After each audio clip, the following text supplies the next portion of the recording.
Buenos días, alumnos. Soy la doctora Rocío Noriega. Les doy la bienvenida a esta materia de Derecho Constitucional y Administrativo. En esta oportunidad vamos a desarrollar la unidad número 2. Unidad 2. Forma de gobierno. El artículo 1 de la Constitución Nacional establece: la Nación Argentina adopta para su gobierno la forma representativa, republicana, federal. Forma de gobierno representativa. Es decir, que nuestra Carta Orgánica establece una democracia representativa a la cual también se la denomina democracia indirecta. Ello significa que el pueblo no puede gobernar por sí mismo, sino que debe delegar esa facultad en un pequeño grupo elegido por él para que lo represente en su ejercicio. En su artículo 22 establece: el pueblo no delibera ni gobierna, sino por medio de sus representantes y autoridades creadas por esta Constitución. Toda fuerza armada o reunión de personas que se atribuya los derechos del pueblo y peticiona en nombre de éste comete delito de sedición.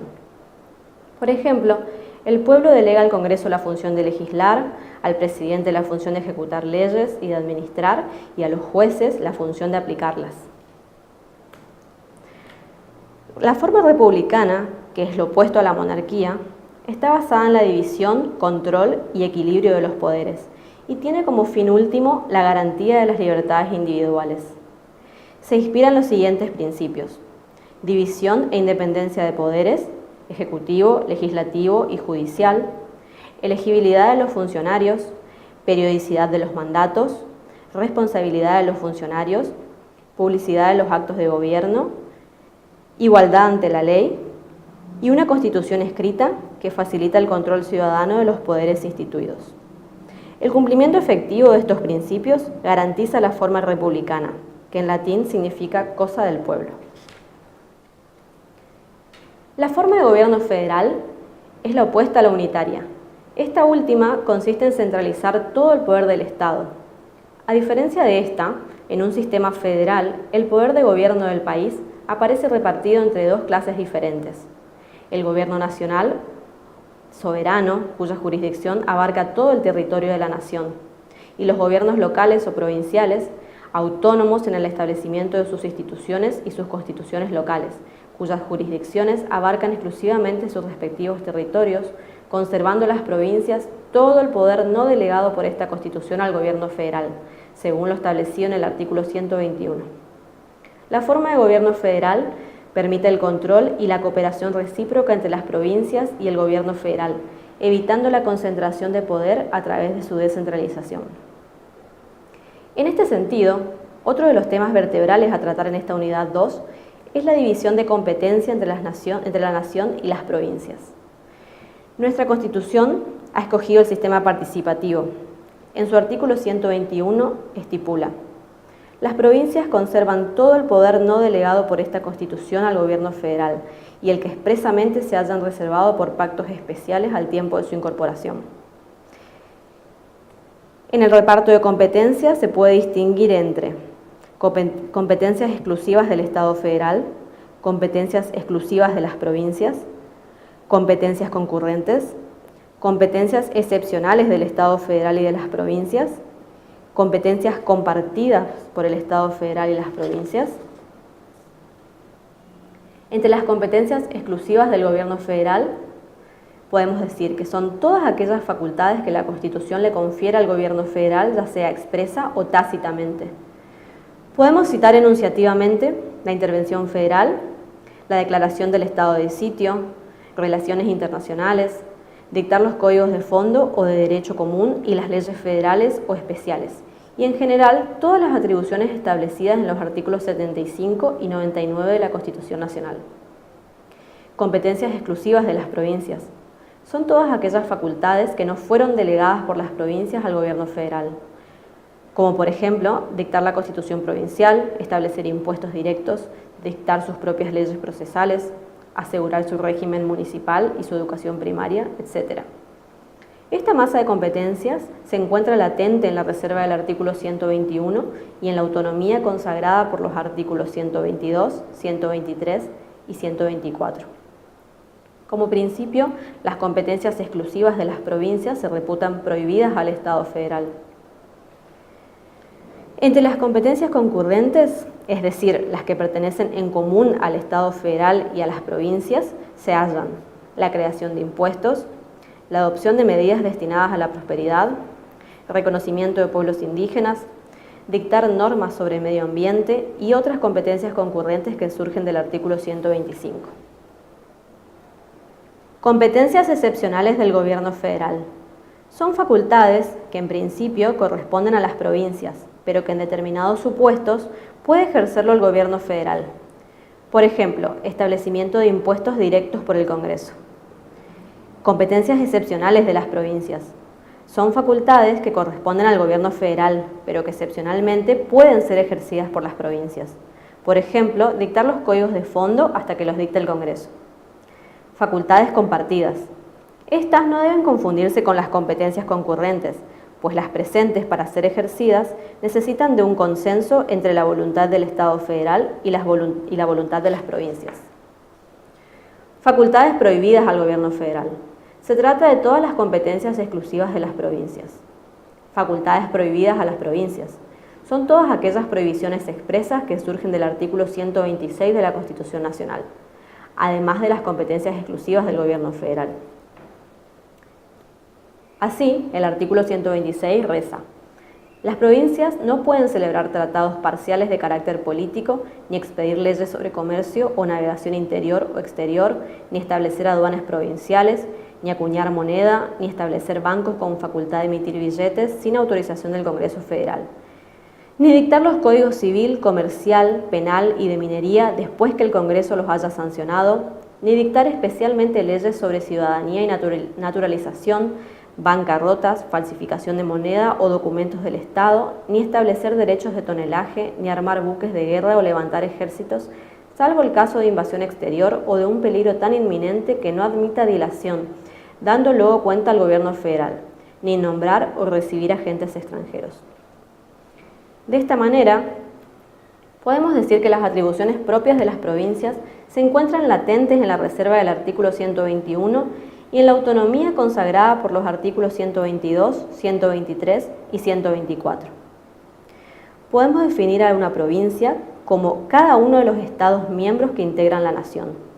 Son entidades que no pueden separarse ni estar en contra del Estado Nacional. En el mencionado artículo 121 de la Constitución Nacional se consagra el principio de reserva. Las provincias conservan todo el poder no delegado a la nación. Artículo 122. Las provincias se dan sus propias instituciones locales y se rigen por ellas. Eligen sus gobernadores, sus legisladores y demás funcionarios de provincia sin intervención del Gobierno federal.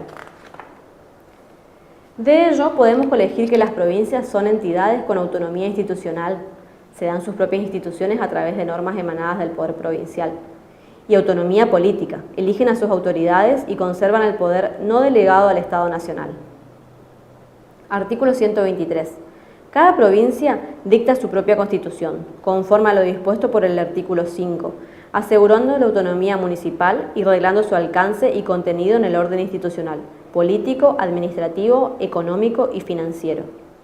Este artículo nos indica que cada provincia tiene la atribución de dictar su propia constitución. Dentro de esa constitución deben asegurarse tres cuestiones: la autonomía municipal. Con este artículo 123, a partir de la reforma constitucional del año 1994, se reafirma que los municipios son entidades autónomas, aunque el alcance y contenido de dicha autonomía puede ser reglamentado por las respectivas constituciones provinciales en los aspectos institucionales, políticos, administrativos, económicos y financieros, su administración de justicia y la educación primaria. Artículo 124. Las provincias podrán crear regiones para el desarrollo económico y social y establecer órganos con facultades para el cumplimiento de sus fines y podrán también celebrar convenios internacionales en tanto no sean incompatibles con la política exterior de la nación y no afecten las facultades delegadas al Gobierno federal o el crédito público de la nación, con conocimiento del Congreso Nacional. La Ciudad de Buenos Aires tendrá el régimen que se establezca a tal efecto. Corresponde a las provincias el dominio originario de los recursos naturales existentes en su territorio.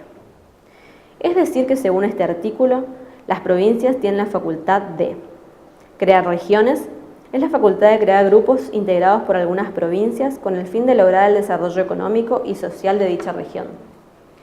Firmar tratados internacionales, es decir, con países u organismos internacionales, teniendo en cuenta los siguientes requisitos: que el Congreso de la Nación tome conocimiento del acto, que no se afecte la política exterior del país y que no afecten las facultades delegadas al gobierno federal, que no se afecte el crédito público del país. Estos tratados, vale decir que van a integrar el derecho provincial y no el nacional, por ello no están incluidos dentro de la lista de tratados con jerarquía constitucional del artículo 75, inciso 22. Y por último, tener el dominio de sus recursos naturales. La última parte del artículo refiere que las provincias son titulares del dominio de los recursos naturales de su territorio. Antes de la reforma del año 1994, como no se trataba el tema en forma expresa, se consideraba que el dominio era del gobierno federal. Resolución de conflictos interprovinciales. En relación a esta temática, el artículo 127 establece: ninguna provincia puede declarar ni hacer la guerra a otra provincia. Sus quejas deben ser sometidas a la Corte Suprema de Justicia y dirimidas por ella. Sus hostilidades, de hecho, son actos de guerra civil calificados de sedición o asonada, que el gobierno federal debe sofocar y reprimir conforme a la ley. Los conflictos interprovinciales deben ser sometidos y resueltos por la Corte Suprema, la cual para esta clase de pleitos tiene potestad originaria, según se establece en el artículo 117 de la Constitución Nacional. Las hostilidades entre provincias se consideran como delito de sedición. Finalmente, trataremos el régimen financiero de la Constitución Nacional. En su artículo 4, nuestra Carta Magna estipula: el Gobierno federal provee los gastos de la Nación con los fondos del Tesoro Nacional, formado del producto de derechos de importación y exportación, del de la venta o locación de tierras de propiedad nacional, de la renta de correos, de las demás contribuciones que equitativa y proporcionalmente a la población imponga el Congreso General, y de los empréstitos y operaciones de crédito que decrete el mismo Congreso para urgencias de la Nación o para empresas de utilidad nacional. Con lo cual, dentro de los fondos que componen el Tesoro de la Nación, podemos distinguir: impuestos externos, producto de derechos de importación y exportación surgidos de las aduanas nacionales; venta o locación de tierras de propiedad nacional, es decir, de dominio público nacional; precios por los servicios que presta el Correo Federal; impuestos internos, son contribuciones que equitativa y proporcionalmente impone el Congreso a la población y se clasifican en dos clases: directos e indirectos. Los directos son aquellos donde el contribuyente no puede trasladar el valor del impuesto a otra persona, sino que debe pagarlo él. Son creados por las provincias, salvo que excepcionalmente se encargue el Estado Nacional. Los indirectos son aquellos donde el contribuyente traslada el valor del impuesto a otra persona, se encarga de recaudarlos del Estado Nacional y son coparticipables con las provincias en los porcentajes correspondientes. Empréstitos y operaciones de crédito para urgencias de la Nación o empresas de utilidad nacional. Son préstamos que pide el gobierno a personas, estados o entidades nacionales o extranjeras para casos excepcionales de urgencia, como por ejemplo guerra, inundaciones, etc., o para empresas de utilidad nacional, como por ejemplo caminos, puertos, etc. Ahora bien, podemos decir que los principios constitucionales que rigen en materia tributaria son los siguientes. Principio de legalidad fiscal. Los tributos deben establecerse por medio de leyes. Principio de igualdad fiscal. Este principio dispone que todo contribuyente, dentro de una misma categoría, debe soportar el mismo gravamen sin discriminación. Principio de proporcionalidad. Dispone que los tributos se soportan en forma proporcional a la capacidad contributiva. No confiscatoriedad. Según este principio, los tributos no deben ser excesivos o arbitrarios. Al respecto, la Corte Suprema dijo que es confiscatorio un impuesto que absorbe una parte sustancial de la renta o del capital gravado. Principio de finalidad fiscal. Establece que la finalidad de los impuestos debe satisfacer al bien común, al interés general, y no a una parte de la población. Por último, trataremos la coparticipación. La coparticipación federal de impuestos es el sistema de rango constitucional en la República Argentina que tiene por objeto coordinar la distribución del producido de los tributos impuestos por el Estado federal, en virtud de una delegación efectuada por las provincias a la Nación, quien debe recaudar las contribuciones, retener su porción y redistribuir el resto entre aquellas y la Ciudad Autónoma de Buenos Aires, esta incorporada al sistema con la reforma constitucional del año 94. La coparticipación de impuestos se trata en el artículo 75, inciso segundo de la Constitución Nacional. Del análisis de este inciso podemos colegir: las contribuciones indirectas son facultad concurrente del Congreso y las provincias, salvo aquellas que tengan asignación específica. Las contribuciones directas son facultad de las provincias y excepcionalmente del Congreso, con lo cual las contribuciones indirectas y directas por tiempo limitado son coparticipables, es decir, que pasan a formar parte del Fondo de Participación Tributaria que será repartido entre la Nación y las provincias. La distribución de lo recaudado por impuestos entre la Nación, las provincias y la Ciudad de Buenos Aires se realiza haciéndose un reparto objetivo en proporción a los servicios y funciones que presta cada uno, lo que recauda cada uno y la cantidad de población que tienen. Esta coparticipación se lleva a cabo a través de una ley convenio entre Nación y provincias, teniendo en cuenta los acuerdos existentes entre unas y otras.